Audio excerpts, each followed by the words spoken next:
يا أهلا بك يا صديقي في فيلم جديد جامد جدا. قبل ما أبدأ الفيلم حابب أقولك إنه كله أكشن وتشويق، فكل اللي عليك تركز معايا تسمع القصة للنهاية، وبدون ما أطول عليكم صلوا على النبي ويلا بينا نبدأ. بيبدأ الفيلم بمجموعة من ضباط الشرطة اللي بنلاحظ إنهم موجودين في مهمة للقبض على مجموعة من المجرمين. بيقربوا من المكان اللي هم عاوزينه، وقبل ما يقتحموا فجأة ومن غير مقدمات بيحصل انفجار عنيف جدا بيطيرهم بعيد، ومش بنعرف بعدها إيه اللي حصل لهم. بنسيب المشهد ده وبنرجع بالأحداث لسنة 2002 بالتحديد في الهند، وهناك بنشوف واحد بنعرف إن اسمه محسن، بنشوفه وهو بيتصل بابوه اللي كان واخد باقي الأسرة وواضح إنهم هربانين. بيبدأ محسن يتكلم وهو متوتر وخايف جدا، وبيقول لأبوه إياك ترجع هنا مرة تانية، كمل في هروبك لأن السيناريو اللي كنا خايفين منه حصل. وبالفعل يا صديقي مش بيعدي ثواني على الكلام ده وبنشوف واحد بيقتحم المكان اللي محسن موجود فيه وبيخلص عليه. رغم اللي حصل ده لكن مسعود والد محسن رفض يقول لزايد وزاهر عياله اللي حصل لأخوهم الكبير، وده برغم إنه سمع صوت الضرب في المكالمة واتأكد إن ابنه مات. وبعد ما مسعود وأسرته بيقطعوا مسافة طويلة بيوصلوا للمكان اللي كانوا عاوزين يوصلوا له. بيبقى المكان عبارة عن ملجأ هم رايحين يستخبوا فيه بعد ما الفوضى انتشرت في كل مكان،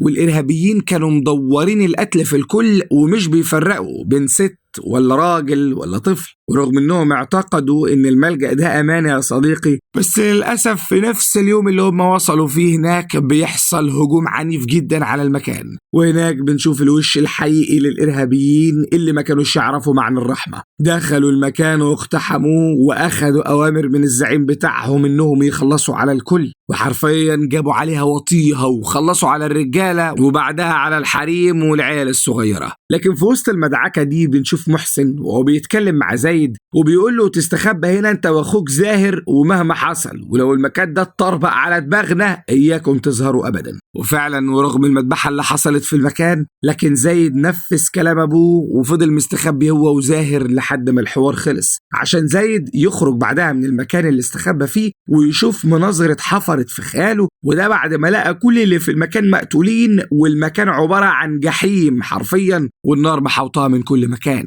واللي زاد وغطى بقى يا صديقي هو ان زايد اكتشف ان زاهر اخوه الصغير مات من الخنقة وهم مستخبيين. ساعتها زايد ما قدرش يعمل أي حاجة غير إنه صرخ بأعلى صوته صرخة بتعبر عن كمية الوجع والألم اللي جواه. فعلا بتعدي السنين والأيام ومش بنعرف مصير زايد إيه بعد اللي حصل، وبننتقل بالأحداث للوقت الحالي في الهند وبنعرف إن الأوضاع نسبيا اتغيرت للأفضل، لكن في الحقيقة ده اللي كان ظاهر، إنما الفساد كان لسه مستمر. بنشوف اجتماع في ولاية كيرلا الهندية وبنلاحظ إن في مجموعة من المسؤولين بيتكلموا مع محافظ الولاية، وبنستنتج من كلامهم إن الانتخابات قربت، وعشان كده كل مجموعة كانوا بيحاولوا يحطوا التصور اللي هيبنوا برنامج حزبهم على أساسه. وبنلاحظ وقتها إن محافظ الولاية مش عايز يخسر حد، عشان كده كان بيحاول على إنه يبقى على مسافة واحدة من الكل. فضل يهاوت كل اللي اتكلموا، وحتى اللي كانوا معترضين على أي حاجة هو بيعملها كان بياخدهم على قد عقلهم.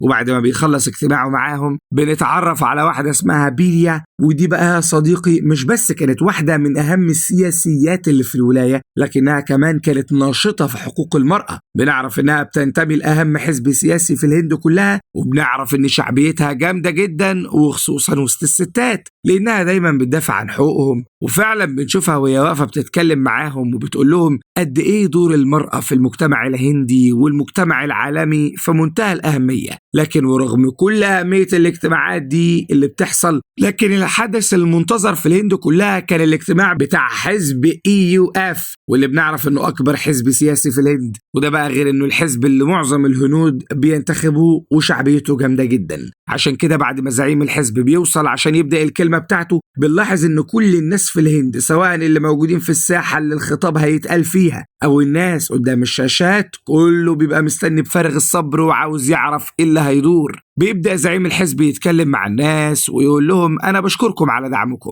ولولا الدعم ده أكيد ما كانش وضعنا هيبقى كده، بس أنا النهاردة جايب قرار عاوزكم تقبلوه وأنا عارف إنه هيبقى صادم. الحقيقة هي إن الكلمة اللي بتسمعوها دلوقتي دي هي آخر كلمة ليا كزعيم للحزب أو كشخص سياسي. أنا خلاص حاسس إني أديت دوري، وعلشان كده حابب ارتاح شوية الفترة اللي جاية، ومن هنا ورايح في شخص اسمه بابا هو اللي هيبقى مكاني. وبمجرد ما زعيم الحزب بيقول الكلام ده صديقي بنشوف بابا بعدها وصل المكان بالهليكوبتر. وعاوز اقول لك بقى ان الناس كانوا مصدومين جدا من اللي حصل، ومحدش منهم كان مستوعب قرار زعيم الحزب، وحتى الناس اللي ما كانش ليها في السياسة قوي القرار ده بالنسبة لهم كان صادم. أما بالنسبة للناس اللي فاهمين سياسة فكانوا متضايقين جدا من القرار، لأن بابا ده سمعته كانت مشبوهة وحواليه كلام كتير جدا عن دعمه وتمويله للعصابات. بننتقل بالأحداث بعدها للسنغال، وبالتحديدا لميناء داكار، وهناك بنشوف عملية تهريب بتحصل، وبنعرف إن الممولين لعملية التهريب دي 2 من أكبر المجرمين في العالم. أول واحد فيهم اسمه روبرت ماكارثي، والتاني يا صديقي بنعرف إن اسمه ليونوف. زي ما بنعرف كمان إن اللي بيتم هناك هي صفقة خطيرة جدا، لكن اللي المجرمين دول ما كانوش يعرفوه هو إن كل تحركاتهم متراقبة. وعشان كده بننتقل بالأحداث للندن، وبنشوف غرفة العمليات اللي كان فيها وزير الداخلية البريطاني شخصيا، وهناك المساعد بتاعه بيتكلم معاه وبيقول له أنا شايف إننا لازم نتحرك بسرعة ونخلص الحوار. ساعتها الوزير بيقول له عرفني الأول الأوضاع إيه، وبمجرد ما بيعرف إن ماكارثي ورجالته مرصودين بيتواصل مع رجالته في السنغال وبيقول لهم أنا عاوزكم تستنوا إشارتي وخلوا بالكم الفرصة دي مش هتتكرر تاني. وفعلا يا صديقي لما بنرجع للسنغال بنشوف الضباط الإنجليز وهم مستنيين إشارة الوزير، لكن فجأة ليونوف اللي بنلاحظ إنه شخص موسوس جدا بيقرر يغير مسار العربيات. وفي الوقت اللي قائدة الضباط الإنجليز كانت مستنية الإشارة اتفاجئت بزمايلها من غرفة العمليات وهم بيقولوا لها للأسف احنا فقدنا الموقع بتاع ليونوف وماكارثي. وقتها الضابط دي اتضايقت جدا، خصوصا لأنها كانت متأكدة إن مستحيل الفرصة دي تتكرر مرة تانية. لكن مش ده بس اللي كان مضايقها يا صديقي، وده لأنها حست إنها مش بس فقدت فرصة القبض عليهم، لا ده كمان وارد جدا ماكارثي وليونوف يقعوا في إيد حد تاني. وفعلا يا صديقي إحساسها كان في محله. في الوقت اللي ليونوف وماكارثي كانوا فاكرين إن الدنيا بقت تمام بيتفاجئوا بحاجة خطيرة جدا، وهي وصول 4 طيارات مقاتلة بتغفلهم وبتهجم عليهم. الطيارات حرفيا غربلت المكان، كل اللي جه على السكة اتهان، وكل رجالة ماكارثي وليونوف اتقتلوا. لكن اللي ماكارثي وليونوف كانوا مستغربين منه جدا هو ان القناصين اللي موجودين على الطيارات ما قتلوهمش، بس الحقيقة يا صديقي هو ان كان مستنيهم حاجة اسوأ. بنتأكد من ده لما بينزل فجأة شخص من الطيارة، وساعتها ليونوف بينطق اسم الشخص ده بكل رعب، وبنعرف ان اللي نزل من الطيارة ده اسمه أبراهام. وقتها أبراهام من غير اي كلام كتير بيقرب من ماكارثي وبيديله واحدة بين حواجبه وبيخلص عليه. وبعدها أبراهام بيتصل بواحد من زعماء المافيا واللي كان موجود في فرنسا، وبمجرد ما أبراهام بيبدأ كلامه بيقول له من غير ما نهري كتير أنا خلصت على الكلب بتاعك والمرة اللي جاية الدور عليك انت. بنرجع للهند مرة تانية يا صديقي، وهناك بنشوف يوتيوبر بنعرف ان اسمه ساتيا بيكون طالع في بث على القناة بتاعته وبيتكلم مع جمهوره وبيقول لهم انا بصراحة مش راضي عن كل اللي بيحصل في الهند، وازاي يعني قبل ما الانتخابات بتاعة الاحزاب الهندية ما تبدأ فجأة كده نعرف ان بابا هو اللي بقى زعيم الحزب. برغم ان ساتيا كان حد شاطر جدا في شغله، لكن أبراهام دايما كان بالنسبة له لغز كبير جدا يا صديقي. علشان كده في يوم قدر يظبط معاه ميعاد وتقابله، وساعتها ساتيا اتكلم معاه وقال له انا عاوز اعرف سبب كل الحاجات اللي انت بتعملها لانك بصراحة في رأيي مجرم. وقتها أبراهام ما تنرفزش خالص من الكلام، بالعكس يا صديقي اتكلم مع ساتيا وقال له هيجي الوقت المناسب وهتعرف سبب كل حاجة انا عملتها وهتتأكد وقتها ان كنت على حق. بنرجع من تاني لإنجلترا وبالتحديد مدينة لندن، وهناك بنشوف مجموعة من الركاب في عربية المترو. الدنيا كانت هادية خالص، لكنهم فجأة بدأوا يسمعوا صوت غريب وحسوا وقتها ان ده صوت تايمر قنبلة، وبدأوا يخافوا فعلا لانهم لقوا شنطة مقفولة ومحطوطة جوه العربية. ساعتها طبعا اعتقدوا انهم خلاص في لحظاتهم الأخيرة، لكنهم استجمعوا شجاعتهم وقربوا من الشنطة دي ولما فتحوها كانت المفاجأة يا صديقي، لأنهم لقوا فيها جثة مكارثي. وقتها ما كانتش قدامهم حاجة غير إنهم يبلغوا الشرطة اللي انتقلوا للمكان بسرعة، وبعد فحص الجثة لقوا معاها شريحة. علشان كده بدأوا يشتغلوا على المعلومات اللي موجودة على الشريحة دي، وبعد ما حللوا المعلومات اللي وصلوا لها عرفوا إنهم لازم يتحركوا بسرعة علشان يقبضوا على مجموعة من المتطرفين اللي موجودين في العراق، وبالتحديد في بلدة اسمها قراقوش. فعلا يا صديقي بيتم اختيار مجموعة من أكفأ الضباط الإنجليز اللي بيجهزوا بسرعة جدا وبيركبوا الطيارة وبيوصلوا العراق،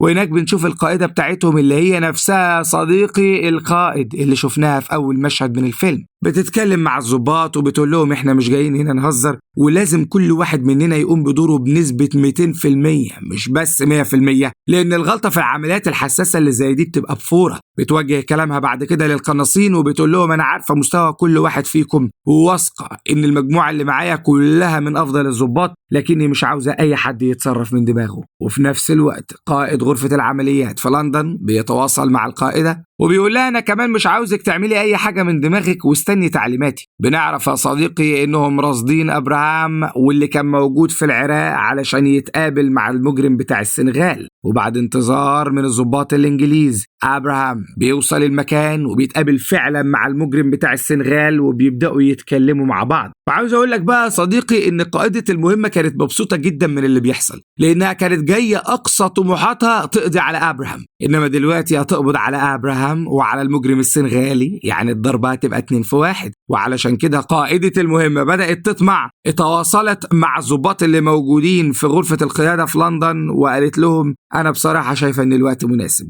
الدنيا هنا رايقة وكله تحت السيطرة، هدخل أنا والرجالة نخلص الحوار ده كده صد رد ونخلع على طول. وقتها صديقي قائد غرفة العمليات قال لها التزمي بالأوامر، وزي ما قلت لك قبل ما المهمة تبدأ إياكم حد يتحرك بدون إشارة مني. لكنها اختارت تجازف وبدون إشارة من غرفة القيادة قررت تقتحم المكان اللي أبراهام والمجرم السنغالي موجودين فيه، لكن اختيارها كان غلط يا صديقي. وقبل ما تقدر تقتحم المكان أساسا بنشوفها وهي على بعد أمتار، وفجأة بيحصل انفجار ضخم جدا بيطيرها هي وكل المجموعة اللي معاها، وبناخد بالنا ان ده هو نفسه المشهد اللي افتتحنا بيه الفيلم. وبعد اللي حصل ده يا صديقي بنشوف ساتيا وهو زعلان جدا لانه رغم مقابلته الاخيره مع ابراهام لكنه كان متضايق ان ابراهام ما اتقبضش عليه. اما بالنسبه لقائده المهمه فرغم اننا اعتقدنا بانها ماتت لكن دي ما كانتش الحقيقه يا صديقي. وعشان نعرف اللي حصل لها بننتقل بالاحداث لتركيا، وبالتحديد في مستشفى تابعه لقاعده عسكريه موجوده هناك.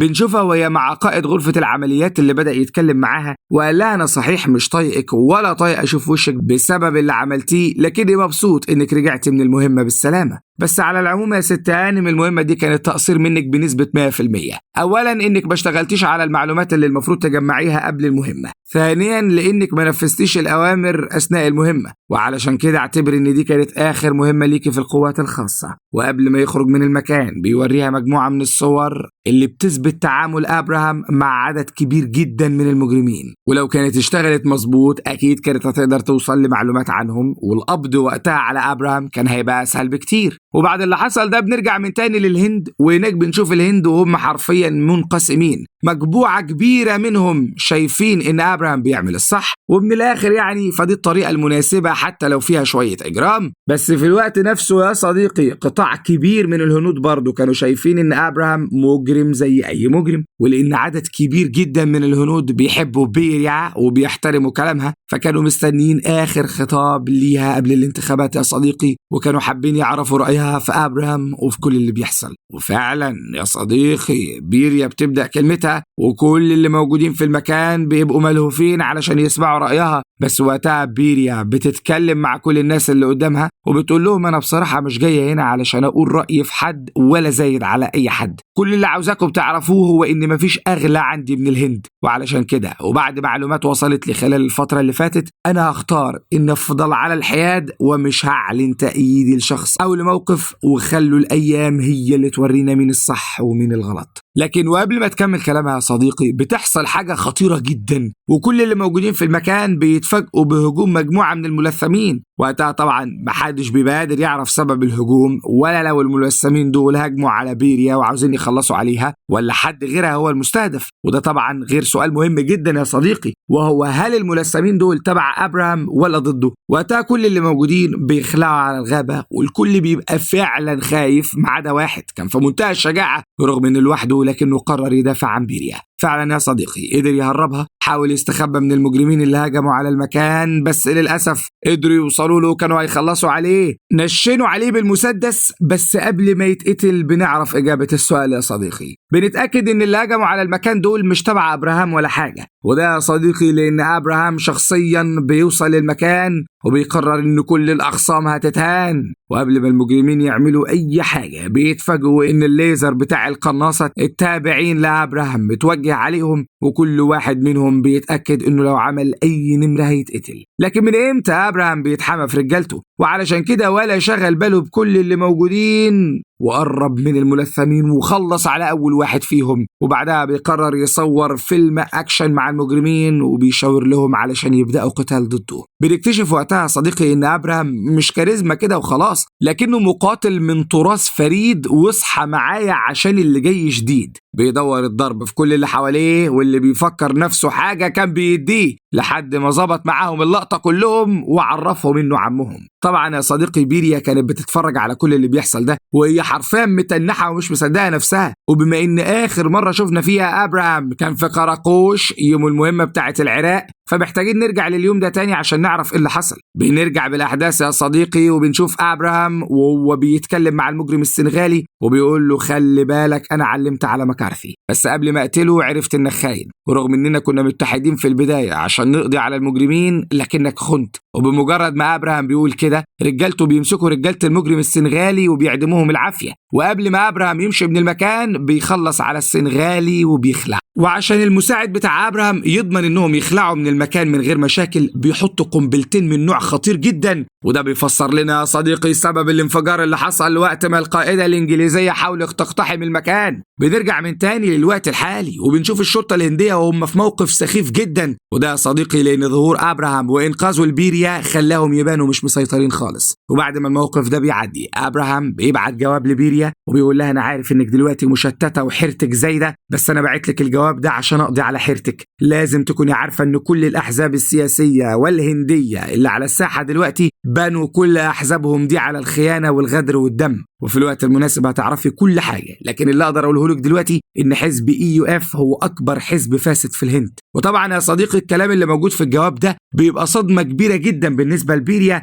اللي صحيح كانت مستغربة جدا لكنها بدأت تحس إن أبراهام فعلا على حق، ولأن عندها ضمير. بنشوفها بعد فترة قليلة وهي بتتكلم مع المؤيدين للحزب وبتقول لهم بصراحة أنا وصلت لحقيقة خطيرة جدا خلتني أغير وجهة نظري في كل حاجة، وعلشان كده فأنا بأطالب الشرطة الهندية بالقبض على كل زعماء الحزب وبالقبض علي أنا شخصيا. وفعلا يا صديقي وبمنتهى الرضا وقفت لحد ما الشرطة الهندية حطت الكلبش في إيديها. بس طبعا بعد ما الحزب اتفضح بنشوف عدد من قياداته وما بيحاولوا يخلعوا، بس على مين بيوصل أبراهام التنين وبتدور بينه وبينهم معركة عنيفة جدا، وبيقدر أبراهام إنه يظبط معاهم اللقطة لحد ما بيتبقى زعيم الحزب ده اللي بنعرف إن اسمه بهايا. ووقتها بهايا بيبقى مستغرب جدا وبيقول له يا عم أنا مش عارف أنت ليه حاططنا في دماغك، ما في أحزاب سياسية كتير جدا غيرنا في الهند، اشمعنى إحنا يعني؟ وقتها صديقي أبراهام بيتكلم معاه وبيقول له مش هقول أي حاجة غير لما أشوف زايد، ولو نسيت مين زايد ده صديقي خلينا أفكرك وأقول لك إنه الطفل اللي سبناه سنة 2002 بعد ما فقد كل أهله بطريقة بشعة. بننتقل بالأحداث بعدها لليمن وبنشوف زايد بعد ما أبراهام وصل له وبدأ يتكلم معاه وقال له أنا جاي لك النهاردة بالخبر اللي استنيته طول ال 23 سنة اللي فاتوا، كل اللي تسببوا في المجزرة اللي فقدت فيها أهلك ومات فيها كتير من الأبرياء بقوا تحت سيطرتي، شوف جاي معاك بإيه ويلا ننفذ.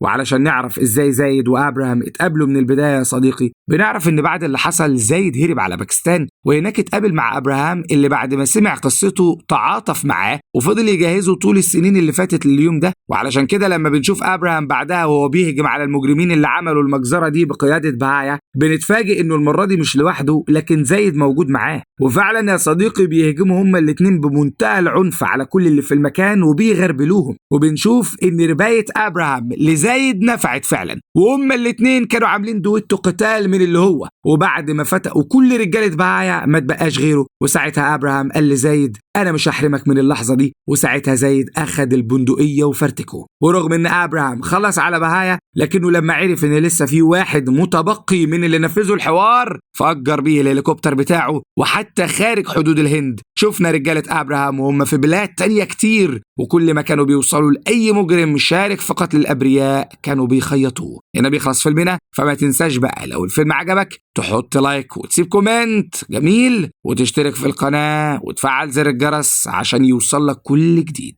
سلام.